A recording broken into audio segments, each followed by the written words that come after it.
As an unemployed youth, I'm facing a lot of challenges. I'm now independent, I finished school, so I have to look for a job. But now, since I'm not employed, I don't have any way that I can provide for my family. My mother, my father, everyone is looking upon me. I don't have money due to lack of employment. What does Zimbabwe need? The church.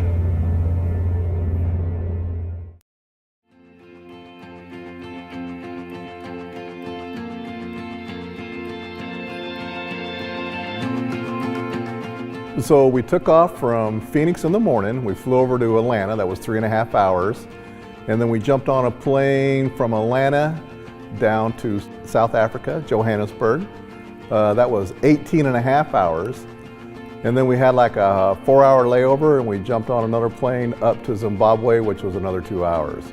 So we had about a total of 21 hours in the air and about 30 hours of travel time.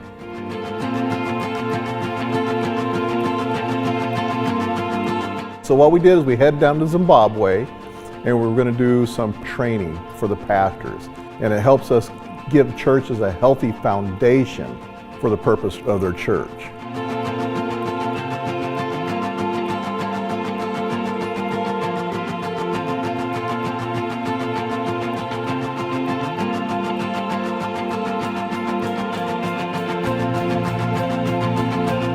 So the schedule was pretty fast and furious. Our first day we went to Harare.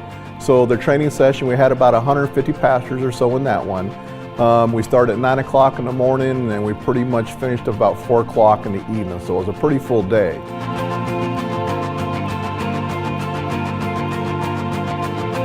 This is day 1 out of 3 days, and we have about 165, 170 pastors from around the city of Harare, Zimbabwe, that have gathered today, and it's an all-day session.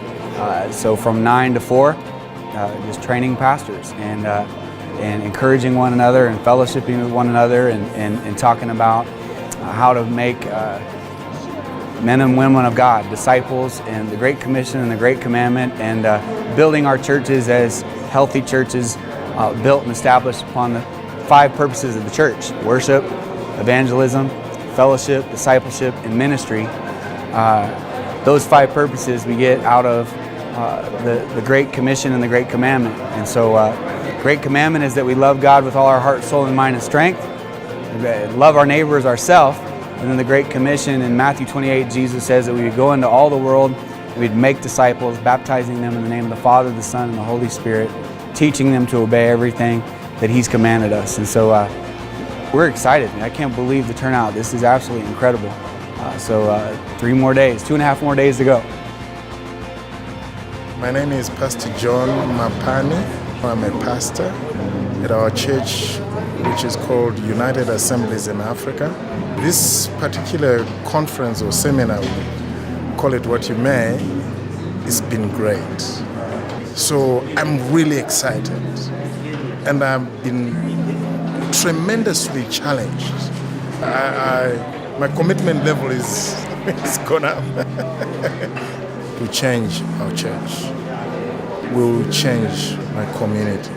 I've no doubt about that. Because a lot of us as pastors, we are not so focused on purpose. We are focused on different things. But when we focus on purpose, we fulfill the Great Commission, we fulfill the Great Commandment. I've got a passion for God's work. And my wish is to see the body of Christ in Zimbabwe coming together in one purpose, one unit. Zimbabwe will never be the same again. God has worked in awesome ways. I can't wait to see what the fruits these things bring. The pastors were awesome, the people were awesome. What a great day, what a great day. All right, today, early this morning, we're heading off to Bulawayo. We're gonna jump on a flight for about an hour or so. We're gonna do about a 6-hour training. We're gonna jump back on a flight and end up here in Harare.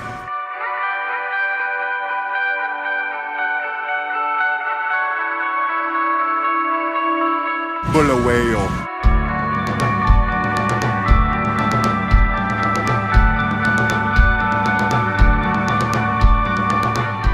So we would typically go into a church and they would have the pastors come in, and Pastor Travis was doing most of the teaching. And then, my job would be to make connections with individual pastors and try to understand who they are, where they're from, and try to make personal connections so we could help them out a little later on.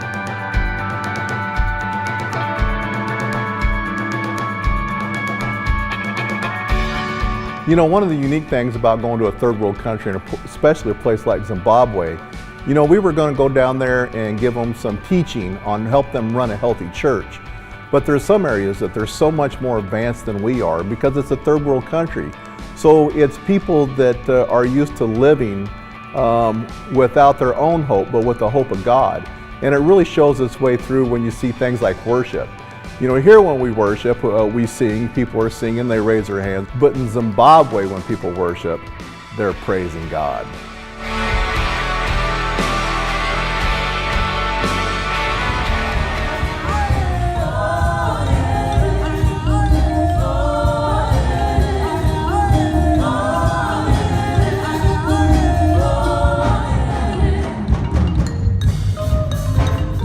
Yeah, it was amazing. When you roll into a church and you're giving them new process and new thoughts, you're always a little bit worried that whether they're going to receive it or not.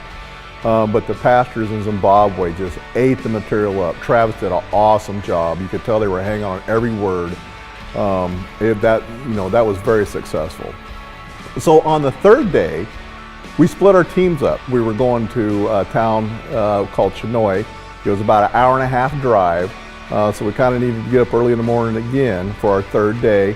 Drove out to the city, did our teaching. We finished up about 4 o'clock and then we made our way back home. So we had another team go to one of the local schools. Albert's one of the pastors that we deal with through the church. So how we got introduced to Albert was through a trip that Pastor Travis went to Rwanda. They instantly hit off a connection. Albert's one of them very unique individuals. Man, just fun, full of life. He started a ministry called Smiles for Africa. He actually started that when he was in college. Since then, it's developed into many different things, but one of the things that he does is he started a school. It's way out in the middle of nowhere, what they call the bush, and it's for children that would literally have no other options. It's literally in the middle of nowhere, and they went there we did some repairs, they put in some windows, also just talked with the children, gave away stuffed toys, and really just developed relationships.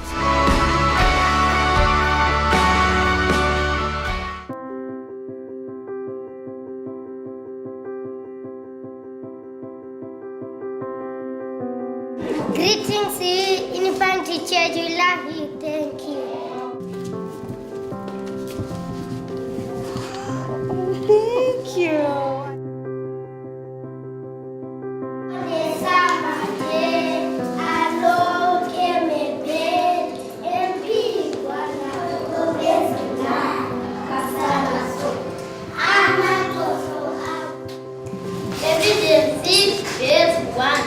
Children obey your parents in the Lord, for this is right. James 1 verse 16. Don't be deceived, my dear brother.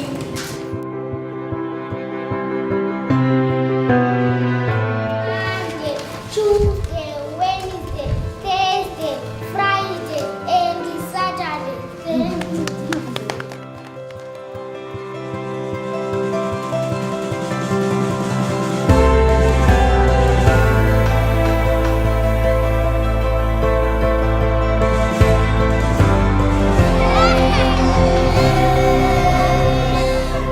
My name is Alice. My name is Masli. My name is Rebecca. My name is Lieutenant. My name is Rachel.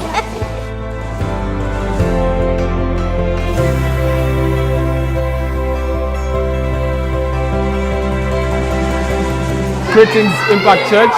This is Albert Mavunga in Zimbabwe. As you can see in the background, the kids are going crazy because you donated stuffed animals. It's amazing how a small donation can make a great impact in a young person's life. I would like to thank you on behalf of Smile for Africa for all you're doing to improve the lives of these children through education. The school is going to develop, it's going to improve because you care, because you are the hands and feet of Jesus Christ. Keep doing what you're doing and you shall surely reap a big reward when we get to heaven. I'm Albert Mavunga, I'm at Smile for Africa. I'm out.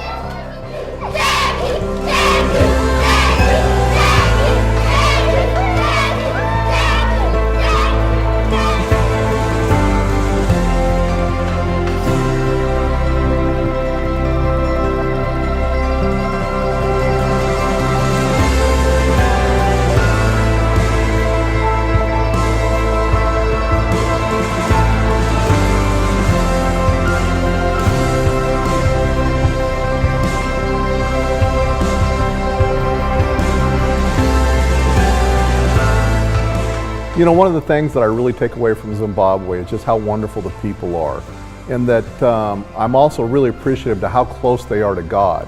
You know, in America, we have so many resources that we have a tendency to count on what we can do, what we can manage ourselves.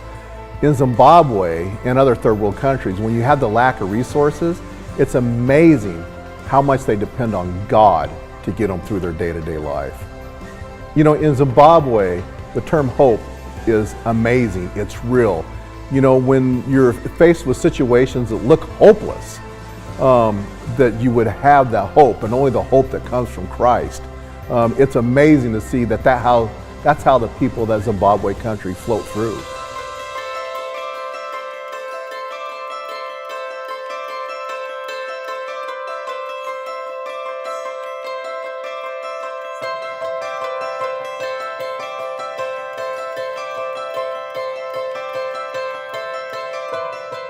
So the only thing that can really fix Zimbabwe out of everything that's going on is Christ. There's no other answer.